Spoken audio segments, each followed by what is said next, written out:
Eu nunca pensei que ia chegar a esse ponto. Não aquele dia, não daquele jeito. Mas a gente nunca pensa, né? A vida vai levando a gente como o rio leva folha seca, e quando a gente percebe, já tá longe demais da margem. Eu tinha 18 anos, morava com minha mãe num quarto nos fundos da casa de uma tia em São Paulo, perto da Lapa.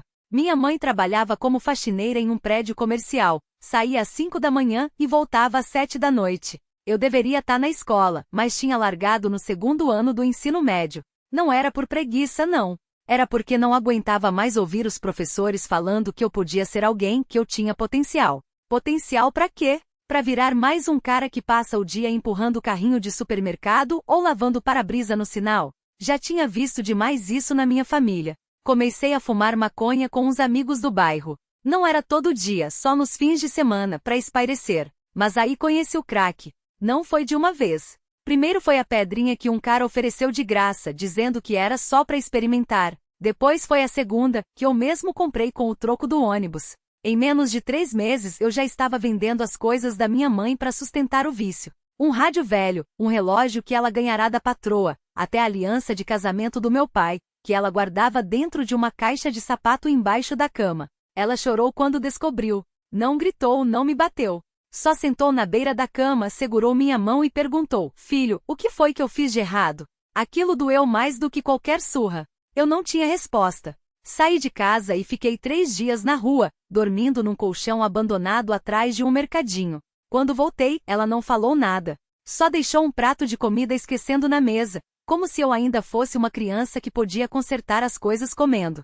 Foi aí que comecei a roubar de verdade. Não era mais só coisa pequena, não. Precisava de dinheiro rápido e muito. Um dia estava andando pela rua quando vi um homem saindo do banco com um envelope grosso no bolso da calça. Segui ele até um beco, empurrei ele contra a parede e tirei o dinheiro. Ele não reagiu, só olhou para mim com os olhos que pareciam dizer: "Você também vai acabar assim." Levei quase R$ 2.000. Gastei tudo em 2 noites. Mas o dinheiro acabava rápido e a fissura não.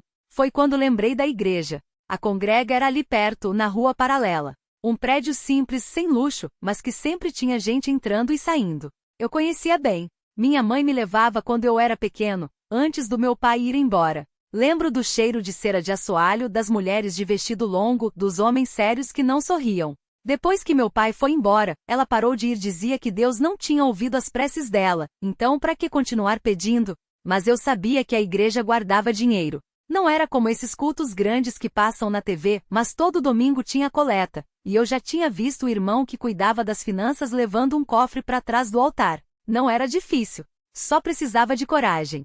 Escolhi uma quarta-feira à noite. Não tinha culto, só umas 2 ou 3 pessoas limpando o lugar. Esperei escondido atrás de um muro até elas saírem. A porta dos fundos ficava destrancada às vezes, porque o irmão que fechava sempre esquecia. Dessa vez, tive sorte.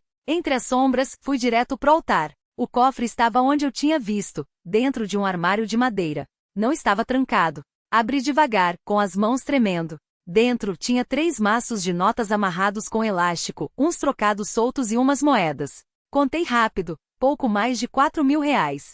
Era mais do que eu precisava para me manter uma semana, talvez 2, se economizasse. Mas foi quando ouvi a voz. "O que você tá fazendo aqui, meu filho?" Virei devagar. Era o irmão Paulo, um homem magro de óculos que sempre ficava na porta distribuindo folhetos. Não estava sozinho. Ao lado dele, um rapaz mais ou menos da minha idade, de camisa social e gravata, me olhava com uma expressão que não era de raiva nem de medo. Era decepcionada.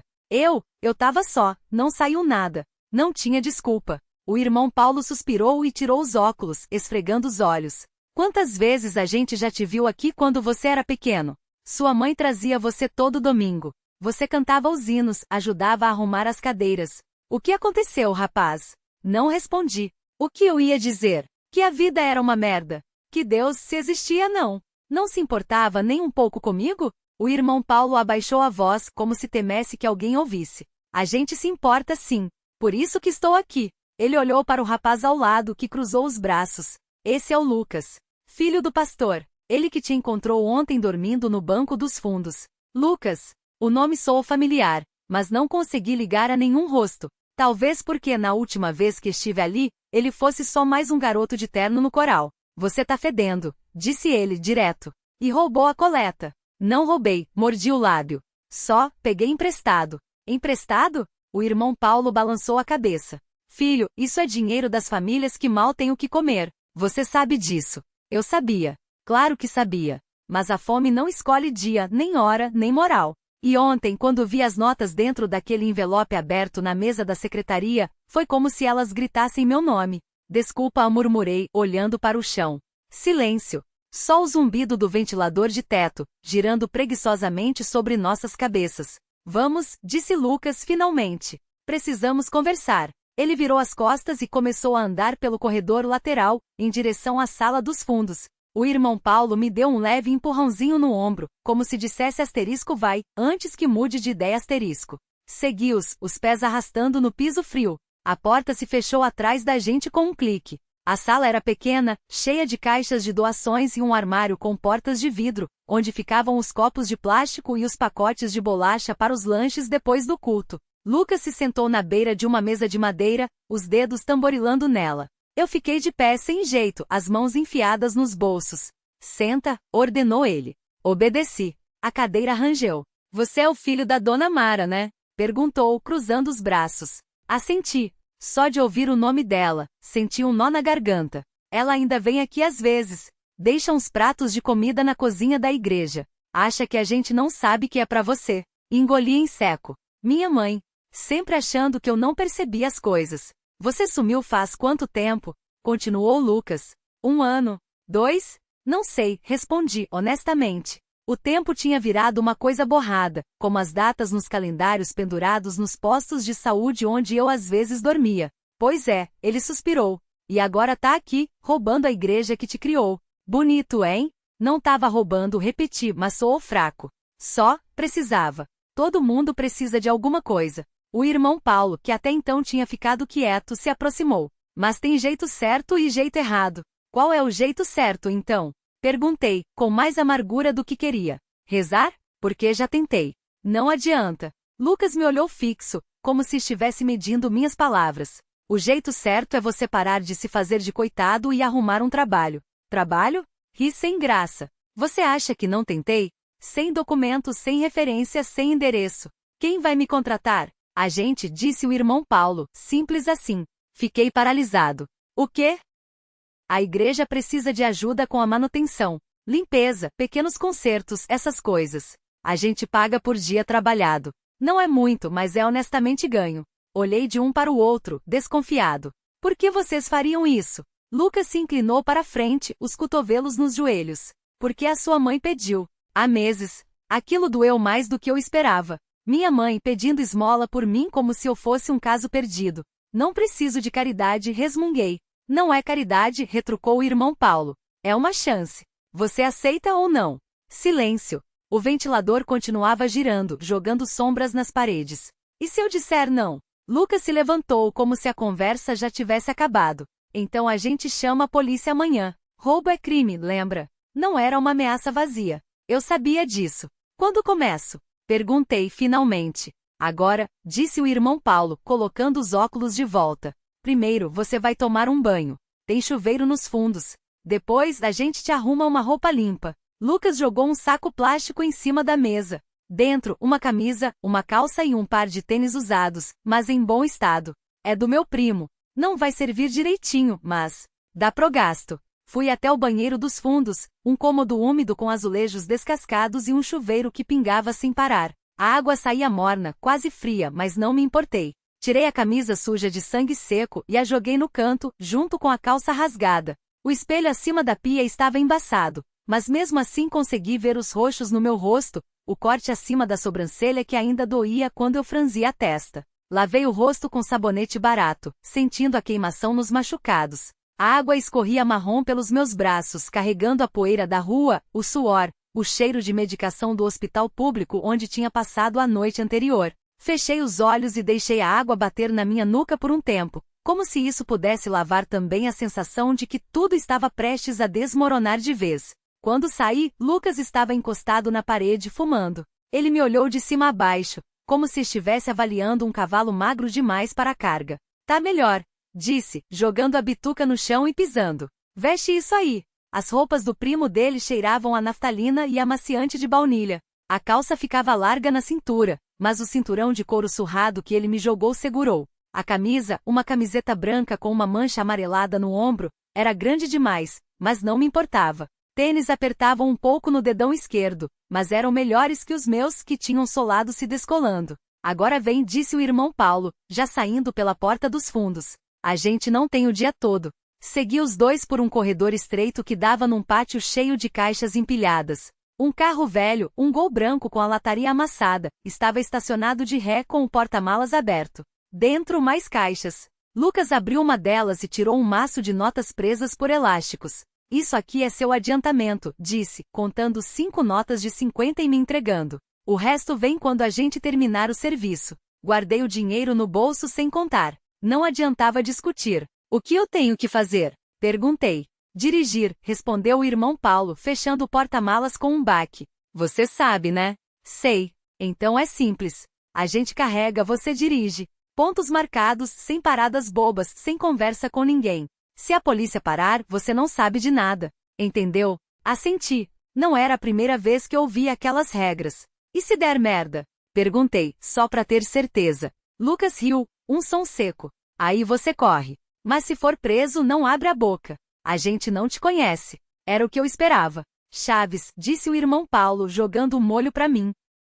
Peguei. O carro cheirava mofo e cigarro velho. O banco do motorista estava rasgado, e quando liguei o motor, o rádio chiou antes de emitir um som de forró antigo. Desliguei. Primeiro endereço, disse Lucas, passando um papel amassado pelo vidro aberto. Rua das Palmeiras 472. Apartamento 302. Olhei o papel. O nome escrito à caneta era Seu Nelo. Quem é? Não é da sua conta, respondeu o irmão Paulo. Só entrega e volta. Engatei a marcha. O carro rangeu ao sair, como se estivesse tão cansado quanto eu. Na rua, o sol batia forte, e o para-brisa sujo deixava tudo com um tom amarelado. Dirigi devagar, seguindo as placas, tentando não pensar no que tinha dentro daquelas caixas. Quando cheguei ao endereço, um prédio baixo com as paredes descascadas, parei na vaga de visitante e desliguei o motor. Lucas e o irmão Paulo já tinham saído antes de eu parar direito, cada um com uma caixa nas mãos. Fiquei no carro, como me mandaram, observando pelo retrovisor. O apartamento 302 ficava no 3º andar. Vi os dois subirem as escadas, as caixas balançando nos braços. Demorou mais do que deveria. Quando voltaram, o irmão Paulo estava com o rosto fechado, e Lucas carregava só uma caixa agora. Problema? Perguntei, quando eles entraram no carro. Nada que você precise saber, murmurou Lucas, jogando a caixa no banco de trás. O irmão Paulo se virou para mim, os óculos refletindo a luz. Próximo endereço. Rua dos Manacás 120. Casa amarela, porta verde. Assenti e liguei o motor de novo. Dessa vez não perguntei nada. Quanto menos soubesse, melhor. Mas quando chegamos ao segundo endereço, uma casa simples com um quintal cheio de galinhas, algo mudou. A mulher que abriu a porta não era velha, mas tinha os olhos cansados de quem já viu demais. Usava um vestido florido desbotado e um lenço na cabeça, como se estivesse sempre pronta para sair ou para chorar. Não sorriu, só olhou pra gente com uma desconfiança que parecia costurada no rosto. O que vocês querem? Perguntou, as mãos apertando a porta como se fosse fechar na nossa cara a qualquer segundo. O irmão Paulo tirou os óculos, limpou no paletó e guardou no bolso. Sempre fazia isso quando precisava parecer mais humano. Boa tarde, dona. Ele deixou a frase no ar, esperando que ela completasse. Maria respondeu secamente. E não sou dona de nada. Lucas já estava descendo do carro com a caixa nos braços. Dessa vez, só uma. Menor que as outras, mas pelo jeito que ele assegurou parecia pesar mais. A senhora encomendou umas coisas, disse o irmão Paulo suave. Nós só viemos entregar. Maria estreitou os olhos. Não era burra. Eu não encomendei nada. E não tenho dinheiro para pagar. Não é preciso, Lucas falou pela primeira vez, subindo os 2 degraus da varanda. É de graça. Só assina aqui. Tirou um papel do bolso e uma caneta. Maria hesitou, mas acabou pegando. Enquanto ela rabiscava algo ilegível, seus dedos tremiam. Não de medo, mas de raiva. Ou de outra coisa que eu não conseguia nomear. O que é isso? Perguntou-o apontando para a caixa. Algo que pertence à senhora, respondeu o irmão Paulo. Melhor não abrir agora. Ela riu, um som seco. Já ouvi essa antes. Sempre tem um asterisco melhor não asterisco quando vem gente como vocês. Lucas não respondeu. Só colocou a caixa dentro de casa, num canto da sala onde a luz mal chegava. Quando voltou, Maria ainda estava na porta nos observando como se quisesse decorar nossos rostos. Pode ir, disse ela finalmente. E não voltem. Entrei no carro sem olhar para trás.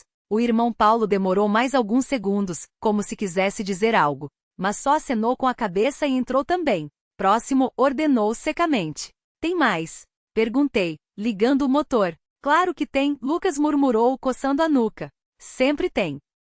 Dessa vez o endereço era um prédio velho no centro, desses que tem cheiro de mofo e corrimão solto. Apartamento 407. Quarto andar. Sem elevador. Enquanto subíamos, ouvi barulho de discussão atrás de uma porta. Uma mulher gritava, um homem respondia em tom surdo. Crianças chorando. O irmão Paulo não parecia ligar. Lucas então nem olhava para cima. Bateram na porta do 407. Ninguém atendeu de primeira. Na segunda batida mais forte, ouvimos passos arrastados. A porta abriu só o suficiente para um rosto magro aparecer. Um homem de meia-idade, camisa poída, olheiras fundas. O quê? Resmungou. Entrega, disse o irmão Paulo, como se fosse a coisa mais normal do mundo. O homem piscou, confuso. Depois viu a caixa que Lucas segurava. Não pedi nada. Não precisa ter pedido, respondeu Lucas, empurrando a caixa para frente. É seu. O homem hesitou, mas acabou pegando. Quando fez isso, notei as marcas nos seus pulsos. Cicatrizes finas, como fios brancos contra a pele escura. Ele viu que eu tinha visto e puxou as mangas para baixo, rápido. Obrigado, acho, murmurou, fechando a porta sem esperar resposta. Descemos em silêncio. Só quando chegamos ao carro, o irmão Paulo falou. Você viu? Não era pergunta. Viu o quê? Menti. Ele não insistiu. Só tirou um maço de cigarros do bolso. Ofereceu um para Lucas, que recusou com a cabeça. Último, disse, acendendo o seu. Depois a gente termina por hoje. Onde? Perguntei, mesmo sabendo que não deveria. O irmão Paulo exalou a fumaça devagar, como se estivesse medindo as palavras. Rua das Camélias 19. Você sabe onde é? Sabia. Todo mundo na cidade sabia. Era o endereço do antigo asilo. O lugar onde, 10 anos atrás, 42 pessoas morreram queimadas porque as grades das janelas estavam trancadas. O lugar que ninguém mais ousava se aproximar depois do anoitecer, e o sol já estava baixando.